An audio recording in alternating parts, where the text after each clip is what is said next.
I'll be painting and starting the pigment, but I can always go back to the linear dialogue of my image. So I'll spend some time going over each of these images, moving them around, just like free transform really. The landscape of light that's going to be here, just to create a shape. Yeah. So now I'll clear coat and seal it, and then get my acrylic base going and give it a mixture.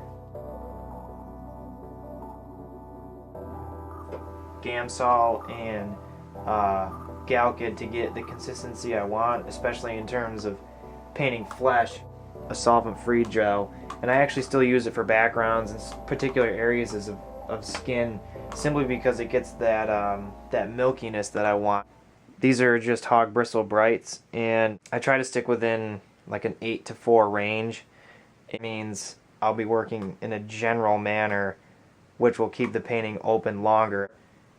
If you think in terms of weight and how it's distributed, everything moves down to the ground because that's the pull of gravity. So instead of going at a horizontal, I try to think in terms of vertical. Actually, if you get the chance to take any sort of sculpture class that has you making heads, I would take as much of it, and I wish I had taken more of it. Simply because painting a head and making a head are two different things, but the enlightenment from taking the volume and smacking it into place with a 2x4 is something that I think will make you appreciate the richness of a head more and its landscape. Some of these lines here are creating contours that are helping me with the anatomy of the skull. The more I inch towards the canvas, that means I'm getting specific, and I want to, especially in the early stage, stay way out here. And I can feel the friction here of the linen.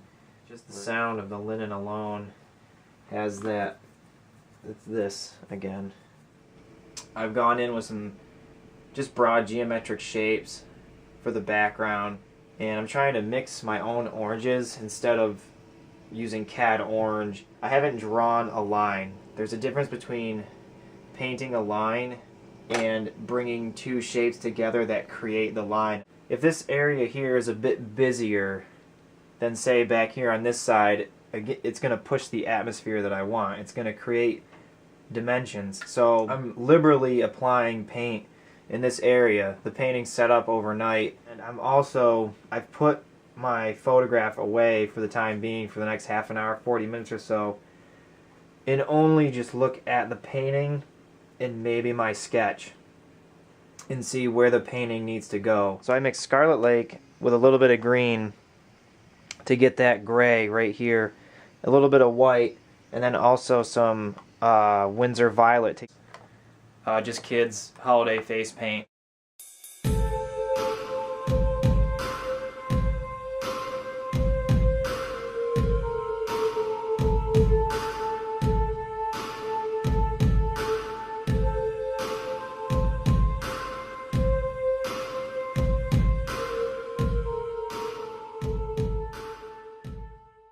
I've also left some of my tone ground, or that this area in here is reflecting a lot from the warmth of her body, but also her hair.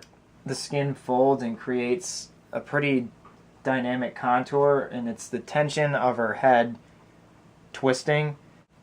Some people might not think that that's, a story, but for me, that's the literature of anatomy, I guess. Actually trying to tilt my brush on its side, really, so it's pressing down on about half of it. So the velocity at which I'm putting paint down has shifted dramatically over the hours. Again, if I'm moving towards a little bit more atmosphere, this eye here needs to have a few more shapes than her right or our left, because this one's turning and rolling into space.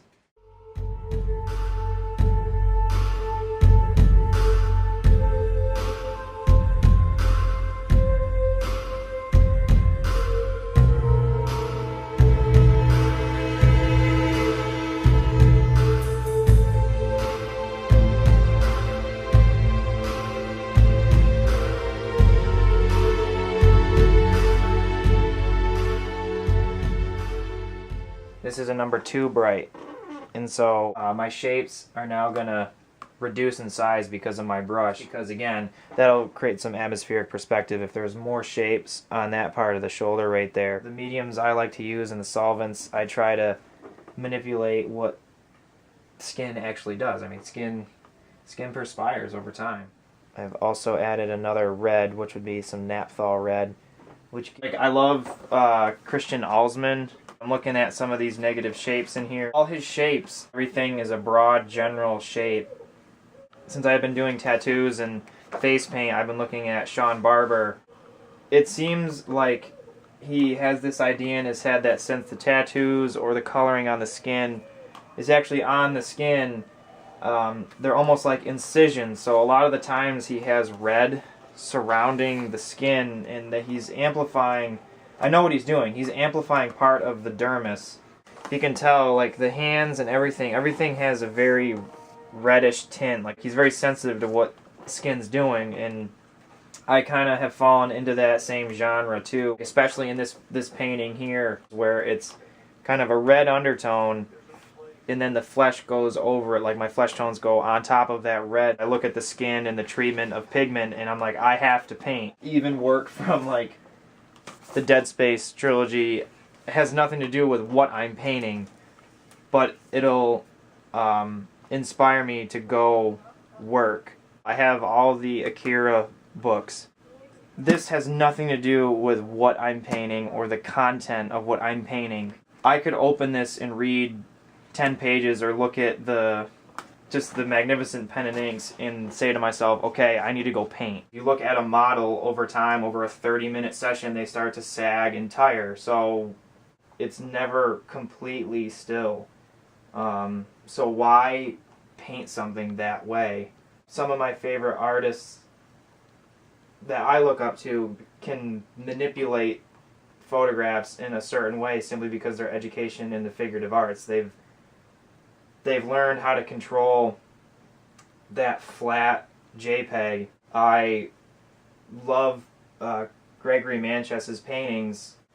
I remember looking at his work years ago and I'm like, I love this, but I never understood why until became more educated. Before I went to get my MFA, I spent the summer learning oil paints, and I was just doing